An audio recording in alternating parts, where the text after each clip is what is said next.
আসসালামু আলাইকুম। সবাই কেমন আছেন? আশা করি ভালো আছেন। আমিও আপনাদের দোয়ায় ভালো আছি আলহামদুলিল্লাহ। এদিকে একটু টুকটাক রান্নাবান্না করলাম। রমজান মাস যেহেতু একটু শুটকি খাওয়া হয় না অনেকদিন।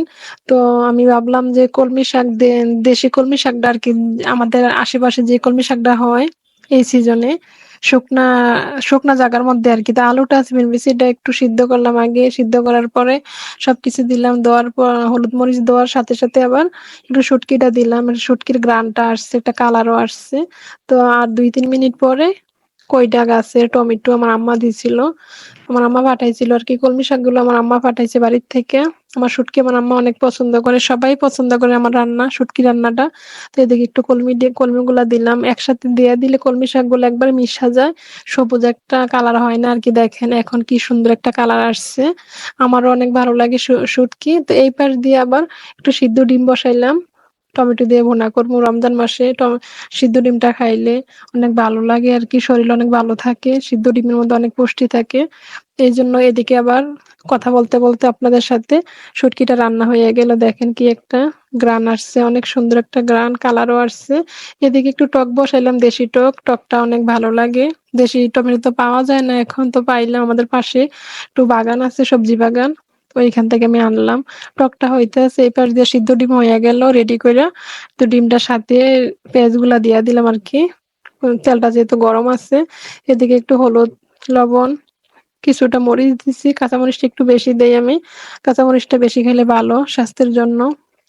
এই আরকি। তো এদিকে একটু টমেটো দিলাম। টমেটো দিয়ে ডিমটা ভুনা করলে অনেক সুন্দর আসে কালারটা। টমেটোটা খাইলে তো অনেক ভালো।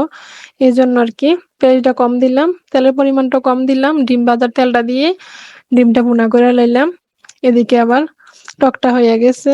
বলক আসছে এদিকে। তো ডিমটাও রেডি হইয়া গেল। ধন্যপাতা কাইট্টা রেডি করে রাখলাম সাথে। যেহেতু রমজান মাস, ওমর তো ছোট, রোজা রাখতে পারে না। দোয়া করবেন আপনারা যেন সামনে রোজা রাখতে পারে আরকি। তো এদিকে টকটা হইয়া গেছে। বাগারের জন্য রেডি করতাছি আরকি। ধনেপাতা দিয়ে দিলাম ডিমের মধ্যে। ডিমের একটা কালার আসছে অনেক সুন্দর। দেখেন এটা ভোর রাতের জন্য রান্না করলাম। ভোর রাতে খামু এইজন্য। আর ওমর খাইলে খাবে আরকি, সমস্যা নাই। এদিকে টকের হুড়াঙ্গার জন্য রসুনটা রেডি করলাম। রসুনের একটা কালার আসছে। দেখেন টমেটোর টকটা হয়ে গেল। দেশি টমেটোর টকের স্বাদটাই আলাদা। যারা খান বা খাইছেন তারা তো জানেনই, আমি আর কি বলবো। এদিকে একটু ধন্যবাদ দিলাম। ধন্যবাদের দিন ধন্যবাদ না দিলে এটা ভালো লাগে না। তো ওমরের একটু দুপুরবেলা আমি বললাম যে ওমরে আমি খাওয়াই দিলাম। ওমর খায় নিজের হাতে। ওমর বলতেছে আজকে আমি খাইয়ে দেওয়ার জন্য। ভাবলাম যে আচ্ছা ঠিক আছে, ওমরে আমি খাওয়াই দেই। ওমর বলতেছে আম্মু অনেক মজা হইছে। ওমর অনেক পছন্দ। ওমরের টকটা অনেক পছন্দ। আমি খাওয়াই দিলাম। ওমর অনেক খুশি। আপনারা কিছু মনে করবেন না, রমজান মাস ওমর দুপুরবেলা খাবার খাইতেছে। এই আরকি। আপনারা ভালো থাকবেন সবাই। আমরাও ভালো আছি। এদিকে আরেকটু টক নিলাম। ওমর বলল যে আরেকটু টক নেওয়ার জন্য একটু টক নিলাম। বলতেছে টকটা অনেক মজা হইছে। আজকে এতটুকুই। আল্লাহ হাফেজ।